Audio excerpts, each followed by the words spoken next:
Hey guys, I wanted to go through some guard retention drills I've been using recently with my students that I think really speeds up the learning process. One of the things, when you're escaping side, understand the person is always trying to get inside this elbow knee space. They're always trying to get inside this elbow knee space, right?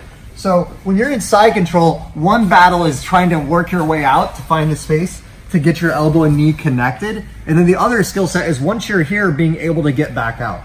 So I've kind of taken for granted a lot of times when I get the knee in, I'm very good at getting out from there. I almost have like 100% escape rate if I have my elbow and knee together. But a lot of people I see can get to here, but they struggle with that. So I really want to focus on this position and then the position where the guy's in north-south and defending from there. Because if you can't get out when you have your elbow and knee connected, then it's going to be hard. Then it's basically impossible to get out from full side control. Because to get out from full side control, you need to go with them inside your elbow knee space to getting them outside of it and then escape. So we want to start at the end and get good at that. As you guys get better at that, you'll find it just carries over into your side control escape normally.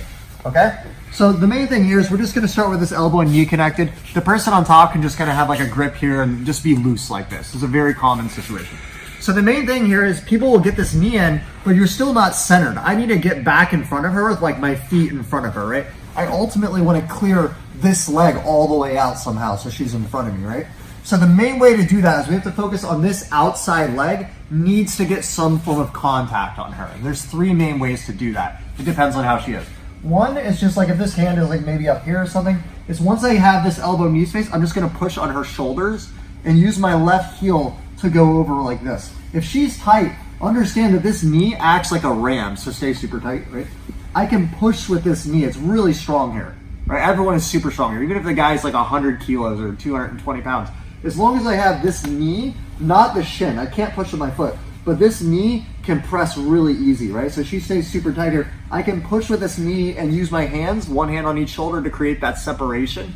And then we want to loop this foot over on the shoulder. From there, I can push to create space, and it makes it easy to bring my legs back in front. And now we're back in the grip fight. So a couple of other situations that can happen here is I have the knee in, and maybe her hand's more on my low back like this. And in this case, it can be hard to lasso over that because she's kind of blocking your leg. So another one I'll do is I push and I bring this top knee under and in. And my shin is gonna kind of work on her bicep, almost like a spider hook, but you just kind of frame here. But this works no-gi too.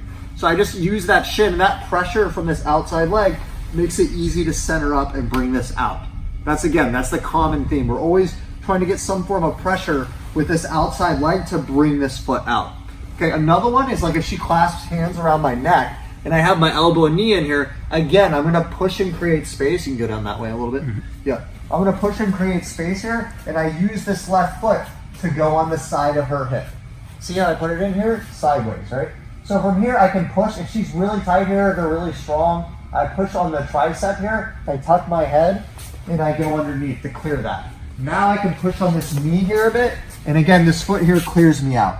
I know some people will be worried about the isthema lock here, but when they're in side control and they're on your upper body, they're not gonna have the time to get down to that. And by the time I clear my leg out, this foot's gonna come out immediately, so you'll be pretty safe. I've never had it happen to me, okay?